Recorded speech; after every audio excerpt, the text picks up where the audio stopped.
தென்கிழக்கு வங்கக்கடலில் குறைந்த காற்றழுத்த தாழ்வு பகுதி உருவானதாக சென்னை வானிலை ஆய்வு மையம் தெரிவித்திருக்கிறது. தெற்கு அந்தமான் மற்றும் அதை ஒட்டிய வங்கக்கடல் பகுதிகளின் மேல் கடந்த 21ஆம் தேதி காலை 8:30 மணிக்கு வளிமண்டல மேலடுக்கு சுழற்சி உருவானது. இது மேற்கு வடமேற்கு திசையில் நகர்ந்து தென்கிழக்கு வங்கக்கடலில் குறைந்த காற்றழுத்த தாழ்வு பகுதியாக உருவானது.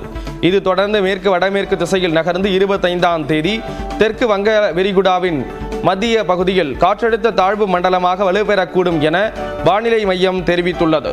மேலும் அடுத்த 2 நாட்களில் வடமேற்கு திசையில் தமிழக இலங்கை கடற்கரையை நோக்கி நகர வாய்ப்புள்ளதாக குறிப்பிட்டுள்ளது.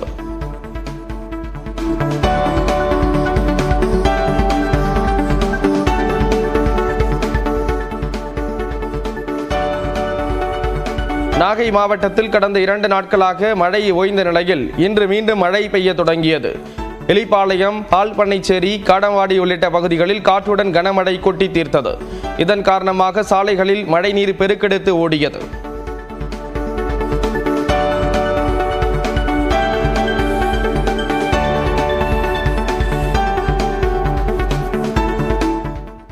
காஞ்சிபுரம் மாவட்டம் ஏகனாபுரம் கிராம சபை கூட்டத்தில் பரந்தூர் பசுமை வெளி விமான நிலையத்திற்கு எதிராக 10வது முறையாக தீர்மானம் நிறைவேற்றப்பட்டுள்ளது. சென்னையின் 2வது பசுமை வெளி விமான நிலையம் காஞ்சிபுரம் அருகே பரந்தூர் பகுதியில் அமைக்க முடிவு செய்யப்பட்டுள்ளது. இதற்காக 13 கிராமங்களை ஒன்றிணைத்து 5746 ஏக்கர் நிலம் கையகப்படுத்தப்பட உள்ளது. இதில் ஏகனாபுரம் உள்ளிட்ட கிராமங்களை முழுமையாக கையகப்படுத்தப்பட உள்ளன. இதற்கு எதிர்ப்பு தெரிவித்து ஏகனாபுரம் கிராமத்தில் 852வது நாளாக போராட்டம் நடைபெற்று வருகிறது. இந்நிலையில் இந்த கிராம மக்கள் இதற்கு முன்னதாக விமான நிலையத்திற்கு எதிராக 9 முறை கிராம சபை கூட்டத்தில் தீர்மானம் நிறைவேற்றியுள்ளனர். 7 முறை கிராம சபை கூட்டத்தை புறக்கணித்தனர். இந்நிலையில் இன்று நடந்த கிராம சபை கூட்டத்தில் 10வது முறையாக விமான நிலையத்திற்கு எதிராக தீர்மானம் நிறைவேற்றியுள்ளனர். மேலும் அண்ணா மறுமலர்ச்சி திட்டம் சார்பில் ஏகனாபுரம் கிராமத்தில் வளர்ச்சி திட்ட பணிகள் மேற்கொள்ளவில்லை என தமிழக அரசை கண்டித்து கிராம சபையிலிருந்து வெளியேறி கோஷங்களை எழுப்பினர். எங்க கிராமத்துக்கு வந்த 22-23 நிதியாண்டில் வந்த அண்ணா மறுமலர்ச்சி திட்டம் எங்கே சென்றது? மறுக்காதே மறுக்காதே கிராமத்திற்கு இந்த 10வது முறை நாங்கள் கிராம சபையிலே எழுதுகிற தீர்மானத்துக்காவது இந்த மாநில அரசு கவனத்தை செலுத்தி இந்த மக்கள் என்ன பிரச்சனையில் வாடுகிறார்கள், இங்கு நிறைவேற்ற முடியாத திட்டமாக இருக்கக்கூடிய பரந்தூர் பசுமை விமான திட்டத்தை தயவு கூர்ந்து ரத்து செய்யுமாறு உடனடியாக முதல்வர் அவர்கள் தலையிட்டு இந்த திட்டத்தை ரத்து செய்து மக்களையும் விவசாயத்தையும் இந்த கிராமத்தையும் காப்பாற்றி தருமாறு அன்போடு கேட்டுக்கொள்கிறோம். தொடர்ந்து எக்ஸ்பிரஸ் 18 செய்திகளை பார்க்கலாம். புதுக்கோட்டை மாவட்டம் கரம்பக்குடி அருகே ரகுநாதபுரம் கிராம பகுதியில் கனமழையால் வயல்களில் தண்ணீர் தேங்கி 200 ஏக்கர் நெற்பயிர்கள் சேதமடைந்துள்ளன.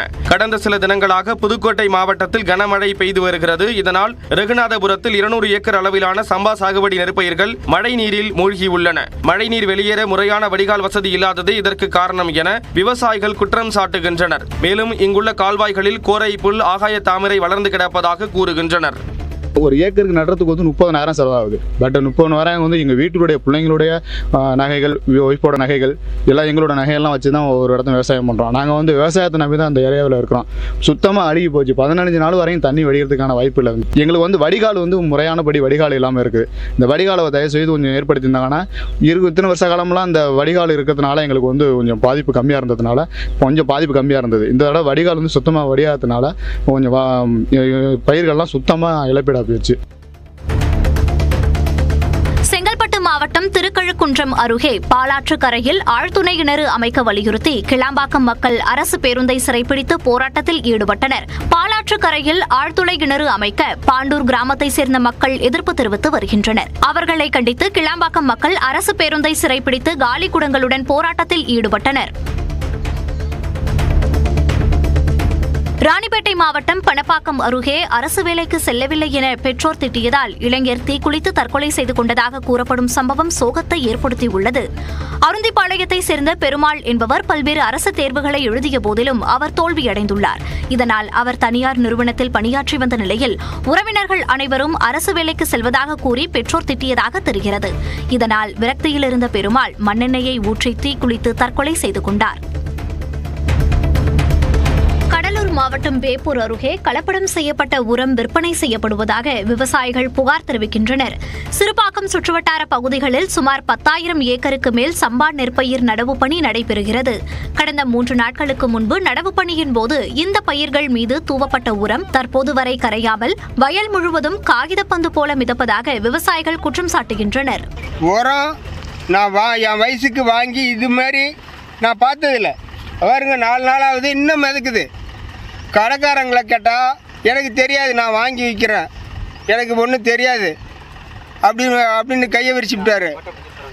அதுக்கு இப்போ 10,600 நான் செலவு பண்ணியிருக்கேன். இது மாதிரி என்ன மாதிரி இன்னும் எத்தனை விவசாயிகிட்ட அந்த மாதிரி உரம் போயிருக்கும் தெரியாது. கடைக்காரங்களுக்கு தான் தெரியும் எத்தனை மூட்டை போயிருக்கு என்னன்னு. அதனால் தயவு செஞ்சு ஆய்வு பண்ணுங்கள். மறைந்த புட்டபர்த்தி சாய்பாபாவின் 99வது பிறந்த நாளை முன்னிட்டு கொடைக்கானலில் 6,000க்கும் மேற்பட்டோருக்கு கம்பளிகள், குழந்தைகளுக்கான விளையாட்டுப் பொருட்கள் வழங்கப்பட்டன. ஏரிச்சாலையில் உள்ள சத்யசாய் பாபாவின் ஆசிரமத்தில் ஓம்காரம், சுப்ரபாதம் உள்ளிட்ட பஜனை நிகழ்ச்சிகள் நடைபெற்றன.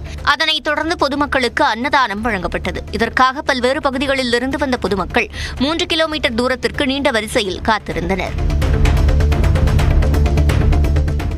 சொந்த குடும்ப நிகழ்ச்சிக்காக நயினார் நாகேந்திரனை சந்தித்ததற்கு கூட அரசியல் சாயம் பூசுவது வருத்தமளிப்பதாக அதிமுக முன்னாள் அமைச்சர் SP வேலுமணி தெரிவித்துள்ளார். இது தொடர்பாக அவர் எக்ஸ் பக்கத்தில் வெளியிட்டுள்ள பதிவில், நெல்லையில் நடைபெற்ற அதிமுக கள ஆய்வுக் கூட்டத்தில் கலந்து கொண்ட பின்னர் நயினார் நாகேந்திரனை சந்தித்து தனது மகன் திருமண அழைப்பிதழை வழங்கியதாக குறிப்பிட்டுள்ளார். அதிமுக பொதுச் செயலாளர் எடப்பாடி பழனிசாமியுடன் தனக்கு எந்தவித கருத்து வேறுபாடும் இல்லாத நிலையில் இருவருக்கும் இடையே கருத்து வேறுபாடு இருப்பதாக செய்தி வெளியிட்டிருப்பதை வன்மையாக கண்டிப்பதாகவும் SP வேலுமணி பதிவிட்டுள்ளார். விபத்தில் சிக்கி மூளைச்சாவு அடைந்த கள்ளக்குறிச்சி மாவட்டத்தைச் சேர்ந்த 34 வயது இளைஞரின் உடல் உறுப்புகள் தானமாக வழங்கப்பட்டன. கல்வராயன் மலை தும்பை பகுதியைச் சேர்ந்த சம்பத்குமார் கடந்த 20ஆம் தேதி இருசக்கர வாகன விபத்தில் சிக்கி பலத்த காயமடைந்தார். அவர் சேலம் அரசு மருத்துவமனையில் அனுமதிக்கப்பட்டிருந்த நிலையில் மூளைச்சாவு அடைந்தார். இதனையடுத்து சம்பத்குமாரின் சிறுநீரகம், கல்லீரல் உள்ளிட்ட உடல் உறுப்புகள் தானமாக வழங்கப்பட்டன. சம்பத்குமார் உடலுக்கு அரசு மரியாதை செலுத்தும் வகையில் மருத்துவமனை முதல்வர் தேவி மீனாள், மருத்துவர்கள், செவிலியர்கள், தூய்மைப் பணியாளர்கள் என 100க்கும் மேற்பட்டோர் அஞ்சலி செலுத்தினர்.